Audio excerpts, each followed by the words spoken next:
오늘 우리가 함께 나눌 말씀은 민수기 24장 10절에서 25절까지 말씀입니다.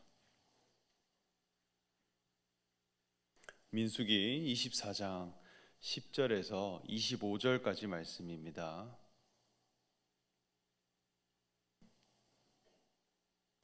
민수기 24장 10절에서 25절까지 말씀 다 찾으신 줄로 알고 저와 여러분 함께 교독하시겠습니다. 발락이 발람에게 노하여 손뼉을 치며 말하되 내가 그대를 부른 것은 내 원수를 저주하라는 것이거늘 그대가 이같이 3번을 그들을 축복하였도다.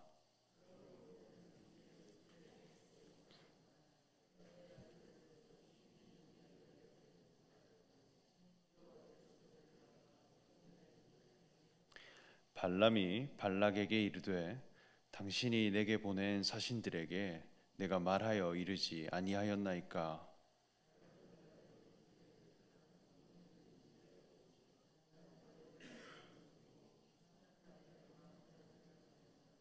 여호와께서 말씀하신 대로 말하리라 하지 아니하였나이까? 이제 나는 내 백성에게로 돌아가거니와 들으소서.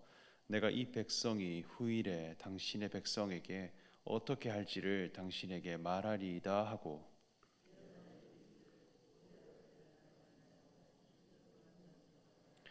하나님의 말씀을 듣는 자가 말하며 지극히 높은 자의 지식을 아는 자, 전능자의 환상을 보는 자, 엎드려서 눈을 뜬 자가 말하기를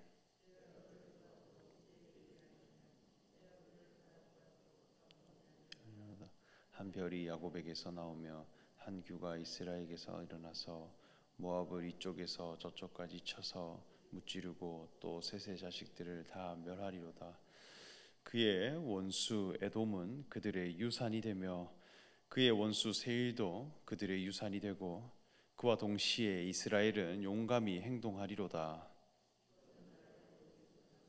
남자들을 그 성읍에서 멸절하리다. 또 아말렉을 바라보며 예언하여 이르기를 아말렉은 민족들의 으뜸이나 그의 종말은 멸망에 이르리로다 하고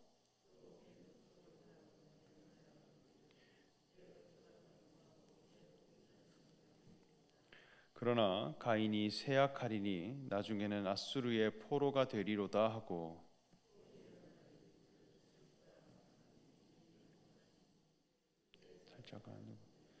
기띔 해변에서 배들이 와서 아수르를 학대하며 에벨을 괴롭힐 것이나 그도 멸망하리로다 하고 함께 읽겠습니다. 발람이 일어나 자기 곳으로 돌아가고 발락도 자기 길로 갔더라. 아멘. 우리는 계속해서 발람과 발락의 이야기를 계속 말씀으로 나누고 있습니다. 이 말씀이 여러분들의 삶에 큰 교훈이 되시기를 간절히 소망합니다. 청년부 사역을 해가면 가끔씩 우리 청년들과 함께 게임을 할 때가 있습니다. 요즘 청년들에게는 무엇이 유행하는지 또 무엇에 관심이 있는지 그 문화를 파악하는데 참 도움이 됩니다. 그래서 제가 게임을 하자고 하면 많은 청년들이 저에게 가르쳐 주기 위해 열심을 냅니다. 그런데 요즘 게임에는 이 실력별로 등급을 나누어 갑니다. 그래서 그 등급을 다른 말로는 티어라고 합니다. 티어. 그래서 서로 소개할 때 서로의 티어를 항상 묻기도 합니다. 너는 무슨 티어니? 그러면 곧 그 사람의 실력을 확인할 수 있는 지표가 되기 때문입니다. 근데 이 등급이 수능 등급보다 더 중요합니다. 그래서 너는 무슨 티어니? 항상 이것으로 서로를 확인해 갑니다. 우리 교회는 청년들이 많기 때문에 저마다 게임의 실력이 다양한데 낮은 등급에 있는 친구들과 높은 등급에 있는 친구들이 그 대화를 보면 서로 다르다라고 하는 것을 명확히 알 수가 있습니다. 제가 몇 가지 특징을 파악해 봤는데요. 비교적 실력이 낮은 등급에 있는 우리 친구들은 항상 게임에서 졌을 때 남 탓을 합니다. 그래서 저에게 일러 바칩니다. 그래서 제가 그랬습니다가 아니라 제가 그랬습니다. 그렇게 분명히 남 탓을 합니다. 반면에 이기면 자기 탓을 해요. 그래서 적나라하게 서로를 까는 모습을 볼 수 있습니다. 그런데 높은 등급에 있는 친구들은 그 품격이 좀 다릅니다. 이 친구들은 상위 20%에서 30% 안에 들어있는 그런 수준의 친구들이기 때문에 사실 전체로 보면 엄청난 실력자들입니다. 우리 교회에도 한두 명 정도 있는데 이 친구들은 자기가 게임 한다는 것을 티를 내지도 않습니다. 그래서 어쩌다가 이렇게 알게 되면 너 참 게임 잘하겠다 이렇게 칭찬하고 또 그것을 부러워하는 표현을 이렇게 해가면 항상 하는 말이 있는데 그것은 자기는 잘 못한다고 표현합니다. 전도사님, 저는 잘 못하는 사람입니다. 한참 부족합니다. 이 말을 해요. 그리고 게임에서 지면 자기 탓을 합니다. 반대로 이기면 남 탓을 해요. 이게 공통적으로 나타나는 특징이라는 것을 알게 되었습니다. 이 역설적이게도 잘할수록 자기가 못한다고 생각합니다. 저는 이게 과장된 겸손인 줄 알았어요. 그런데 진심으로 자기가 그렇게 여깁니다.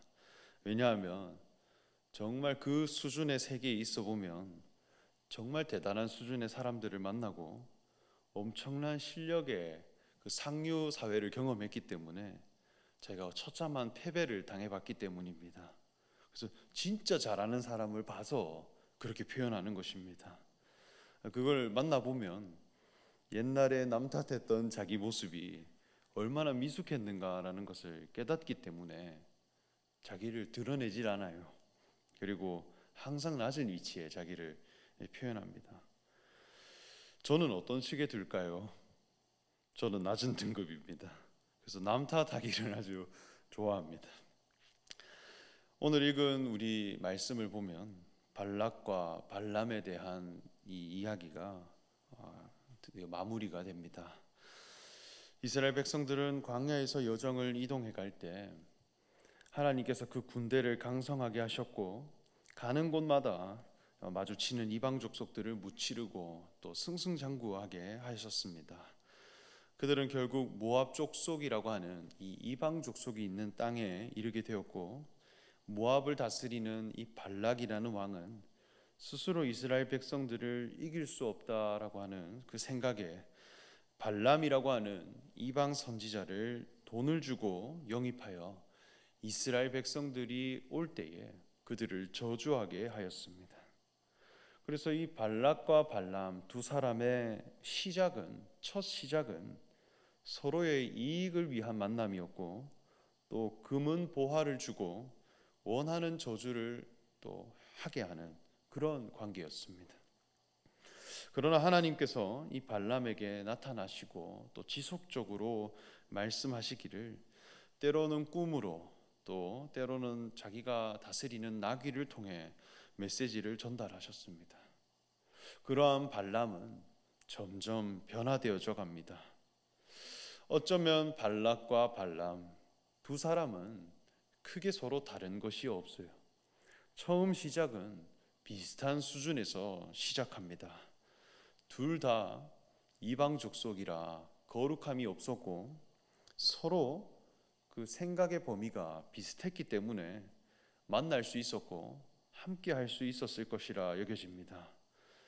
그런데 두 사람은 이 모압 땅에서 똑같은 곳에서 이스라엘 백성들을 바라보는데 그 이스라엘 백성들에 대한 가치를 서로 다르게 매겨갑니다. 발람은 지속적으로 이스라엘 백성들을 축복하며 그 축복의 내용들이 점점 구체적이어지고 또 확실하게 바뀌어 갑니다. 그러나 발락은 자기가 원하는 저주가 나올 때까지 계속 장소를 옮기거나 그리고 금과 은이라고 하는 돈으로 계속 이것을 요청해가고 또 표현해갑니다. 이 두 사람의 결말은 어떠했는가 우리가 말씀으로 함께 보겠습니다. 먼저 발락이 말합니다. 10절에서 11절 말씀 한번 보겠습니다. 함께 읽겠습니다.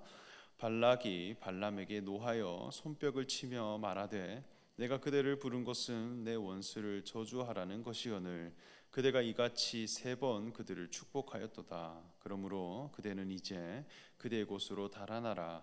내가 그대를 높여 심히 존귀하게 하기로 뜻하였더니 여호와께서 그대를 막아 존귀하지 못하게 하셨도다. 자, 이 표현을 보면 발락은 지금 굉장히 화가 나 있고 또 발람을 부른 의도를 명확하게 이야기합니다. 발람을 부른 이유는 이스라엘을 저주하기 위함이다.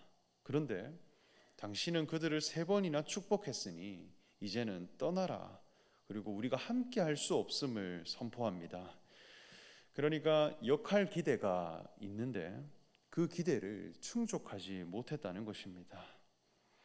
그러나 발람의 모습은 조금 다릅니다. 발람은 이러한 발락의 이 화남, 이 노함에도 멈추지 않고 이스라엘 백성들을 축복하는 것을 넘어 이제는 앞으로 이스라엘 백성들이 어떻게 될 것이며 또 모압 족속은 어떻게 될 것인가 그 미래를 내다보고 예언까지 할 수 있는 사람이 됩니다. 그 두 공동체의 운명이 어떠한가라고 하는 것을 밝히 표현할 수 있는 사람이 되었다는 것입니다. 그리고 자기가 왜 이렇게 축복을 할 수밖에 없는지 그 원인까지 설명할 수 있는 사람이 됩니다. 하나님 나라를 바라볼 수 있는 안목을 가진 사람이 되었고 그 눈이 굉장히 밝아진 사람이 되었습니다. 이러한 발람은 우리 모두의 신앙 여정을 교훈으로 보여주는 그런 장면이라 할 수 있겠습니다. 발람은 13절에 이렇게 말합니다. 가령 발락이 그 집에 가득한 은금을 내게 줄지라도 나는 여호와의 말씀을 어기고 선악간에 내 마음대로 행하지 못하고 여호와께서 말씀하신 대로 말하리라 하지 아니하였나이까. 이렇게 자기를 설명했습니다. 자, 은금을 나에게 줄지라도 여호와의 말씀대로 말했다. 그렇게 말합니다. 이것은 어떠한 의미일까요? 여기에는 가치에 관한 문제가 걸려 있어요. 발락은 은금이라고 하는 것보다 하나님의 말씀이 더 귀하더라는 것입니다. 우리가 살아가는 데 있어서 여러 가치들이 있습니다. 우리에게 있어서 가장 중요한 가치가 무엇일까 생각해 봅니다. 세상의 모든 가치는 소유 가치와 존재 가치로 나눌 수 있습니다. 소유 가치라고 하는 것은 내 자신이 얼마나 무언가를 확보하며 획득하며 얼마나 많은 소유물을 확보한 사람이 될 것인가, 이것으로 가치를 매기는 생각입니다. 그래서 얼마나 많이 가졌느냐, 소유했느냐, 이것으로 내 자신의 가치가 달라지더라는 것입니다. 여기에 목숨을 거는 사람이 있어요. 그러나 존재 가치라고 하는 것은 나의 자아 정체성이 얼만큼 변화되며 나의 존재 목적이 어떤 사람으로 변화될 것인가, 여기에 관심을 두는 사람이 있다는 것입니다. 여호와의 말씀은 존재 가치입니다. 여호와 하나님은 우리의 존재 가치를 변화시키시는 분입니다. 한 알의 씨를 심는다, 이것은 존재 가치입니다. 그리고 생명의 하나님이라 하셨어요. 성경은 끊임없이 소유 가치로 살 것이냐 존재 가치로 살 것이냐, 이것에 대한 갈등을 끊임없이 설명하고 있습니다. 너희 보화를 땅에 쌓아두지 말고 하늘에 쌓아두라 하셨어요. 그러니까 예수님이 볼 때는 다른 보물이 있더라는 것입니다. 사람이 절대로 소유할 수가 없고 훔쳐갈 수가 없는 존재 가치가 참된 보화라는 것입니다. 이것을 위해 사는 자가 되어라 말씀했습니다. 이게 보이는 인생이 있더라는 것이죠. 처음에 발람의 모습을 보면 그저 앵무새처럼 하나님의 말씀을 있는 그대로 전달하는 사람이 되었어요. 우리도 신앙생활을 해갈 때 그리스도의 편지와 같은 삶이 있고 우체부와 같은 삶이 있습니다. 그냥 그저 전달하는 사람이 있고 자기 자신이 메시지가 된 사람이 있는데 이 다른 것이죠. 발람은 처음에는 그저 객관적으로 전달하는 정확하게 전달자의 입장이었습니다. 그런데 하나님의 말씀을 계속 전해가다 보니까 은금이라고 하는 소유 가치보다 더 귀한 존재 가치를 발견하게 되었다는 것입니다. 이것이 은혜입니다. 말씀에 대한 가치가 새롭게 보여진 것, 이것이 발람의 가장 중요한 변화였습니다. 그리고 이어서 말하기를 눈을 감았던 자가 말하며 하나님의 말씀을 듣는 자가 말하며 지극히 높으신 자의 지식을 아는 자, 전능자의 환상을 보는 자, 엎드려서 눈을 뜬 자가 말하기를 이렇게 표현했습니다. 자기 자신에 대해 눈을 감았던 자가 이렇게 표현합니다. 이것은 자기가 이전에는 어두웠던 사람임을 고백하는 것입니다. 이것은 진실된 자기 고백이에요. 나는 이전에 어두웠던 사람이고 눈을 감았던 사람이고 안목이 맹인 것 같았던 사람입니다. 제대로 볼 수 없어서 눈을 감은 자였다라고 하는 것을 보게 된 것입니다. 그런데 하나님의 백성들을 보니 자기 자신이 어떠했는가라는 것을 깨닫게 되었다는 것입니다. 이게 아주 중요한 신앙의 과정입니다. 하나님께로 나아가는 신앙은 항상 이전 것이 어두워져야 돼요. 내가 가진 모든 안목과 나의 생각과 나의 판단 기준과 그리고 내가 가진 모든 가치 기준은 다 눈을 감았던 자이구나라는 것으로 보여져야 돼요. 이전에 내 자신이 어두웠던 적이 없는데 나는 지금 밝은 사람이다. 이것을 주장하는 것은 거짓입니다. 십자가 없이는 부활이 없고 저녁이 되지 않고는 아침을 맞이할 수 없는 것처럼 나의 모든 자아가 하나님을 만났을 때 나는 어두웠던 사람입니다. 이것이 보여져야 고백할 수 있는 사람이 되는 것입니다. 그리고 이어서 말하기를 이제는 듣는 자가 말한다 말씀했습니다. 듣는 사람이 되었다는 거예요. 사람은 보통 말하기에 바빠요. 이것은 아주 초보의 단계입니다. 대부분 사람들이 잘 들으려고 하지 않습니다. 자기가 아는 것이 전부라고 생각하기 때문입니다. 그런데 신앙은 말하는 것이 아닌 듣는 것입니다. 믿음은 들음에서 나는 것이요 들음은 그리스도의 말씀으로 말미암은 것이라 사도 바울은 말씀했습니다. 이전에는 자기 자신의 주술을 의지하고 자기만의 점괘와 이방 족속이 추구하는 어떤 방법론 안에서 미래를 내다보는 자였다면 이제는 듣는 자가 말하며 듣는 것을 중심으로 사는 사람이 되었다는 것입니다. 그리고 전능자의 환상을 본다 했습니다.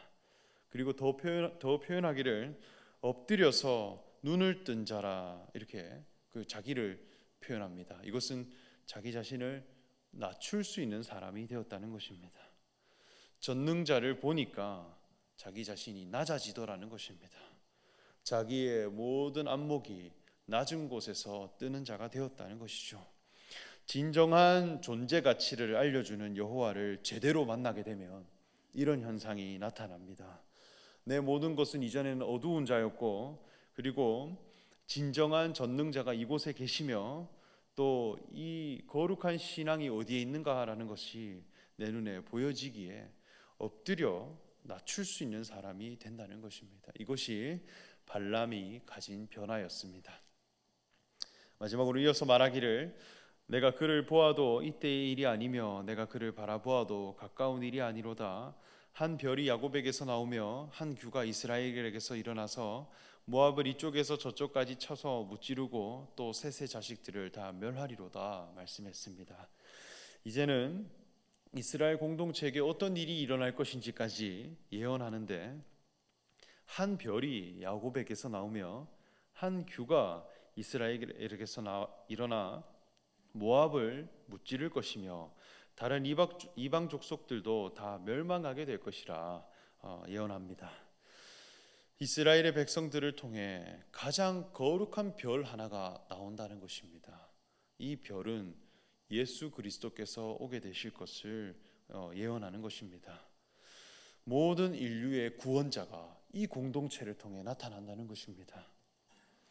존재 가치로 말미암아 세워진 공동체를 통해 그리스도께서 오시게 될 것이다. 예수께서 이곳에 계실 것이다. 예언하게 되는 것입니다. 그래서 예수님께서 이 땅에 오실 때 한 별이 있었다. 그 별을 따라 동방 박사가 이끌림을 받게 되었다. 그렇게 말씀합니다. 그리고 한 규라고 하는 것은, 이 규는 왕이 가진 지팡이입니다. 그런데 그저 들고 다니기 위해 쓰는 도구가 아니라 왕이 명령을 내릴 때 이 규를 들고 선포를 하게 되면 절대 타협할 수 없는 메시지, 이루어질 수밖에 없는 권능을 나타내는 그런 도구였습니다. 그래서 규를 들고 말을 한다. 이것은 이루어질 것이다 라는 권세를 상징하는 것이죠. 왕의 어명과도 같습니다. 세상 앞에서 절대 타협할 수 없는 하나님 나라의 공의가 이곳에서 선포된다는 것입니다. 모든 인생이 거절할 수가 없고 벗어날 수가 없는 절대 진리가 이 공동체에서 선포되어질 것이다. 그것을 보게 되었다는 것이죠. 이것은 발람의 확실한 고백으로부터 주어진 예언입니다. 그냥 앞으로 어떤 일이 일어날 것이야 대충 찍어서 맞추는 개념이 아니라 어떤 분명한 원인을 자기가 보았기 때문에 나와질 결과를 분명히 보게 되는 것입니다. 마치 포도나무를 심으면 포도 열매가 나서 포도주가 될 것이다 라는 것을 안 봐도 알듯이, 생명의 과정과 존재 가치로부터 도래하는 거룩한 공동체가 어떻게 될 것이다 라고 하는 것을 밝히 볼 수 있는 사람이 되었다. 이것이 발람의 변화였습니다. 이 발람의 고백과 안목이 우리의 것이 되기를 간절히 소망합니다. 우리 자신의 모습은 이전에 하나님의 뜻을 모른 채 스스로의 힘으로 점을 치며 미래를 내다보며 사는 발람과 다를 게 없는 인생이었습니다. 그저 소유 가치에 따라 내 자신의 삶을 움직이고, 그리고 누군가와 함께 하기도 하는, 그래서 돈을 주면 내가 거기에 함께 하기도 하고 관계를 맺기도 하는, 그것으로 따라 사는 아주 이율배반적인 거짓쟁이였습니다. 그러나 하나님의 말씀이 우리를 부르셨고 하나님이 우리에게 먼저 찾아오심으로 말씀을 듣게 하시고 그리고 고백하게 하셨습니다. 하나님 나라를 보게 하심으로 우리가 이전에는 어두운 자였음을 자백할 수 있는 사람이 되었습니다. 그리고 말씀을 듣는 사람이 되었습니다. 그리고 교회를 통해 오실 주님을 우리는 보게 되었습니다. 이 놀라운 변화를 날마다 경험하시는 저와 여러분 되시기를 간절히 소망합니다. 함께 기도하겠습니다. 하나님 아버지, 감사합니다. 먼 옛날 이스라엘 백성들의 그 여정 가운데 오늘날 우리 신앙의 교훈을 하나님 허락하시고, 발락과 발람이 두 사람의 첫 모습은 같았으나 그 후에 함께 할 수 없었고 자기의 길로 걸어갈 수밖에 없었던 그 변화가 우리 가운데 있고, 그 구별됨이 우리 가운데 있기를 원합니다. 우리 속에 그 발락의 가치관은 떠나가고 발람의 변화가 우리에게 남겨져 하나님 나라를 증거하고 또 내 자신의 변화를 분명하게 선포할 수 있는 그런 믿음의 사람 되게 하여 주시옵소서. 감사드리며 예수님의 이름으로 기도합니다. 아멘.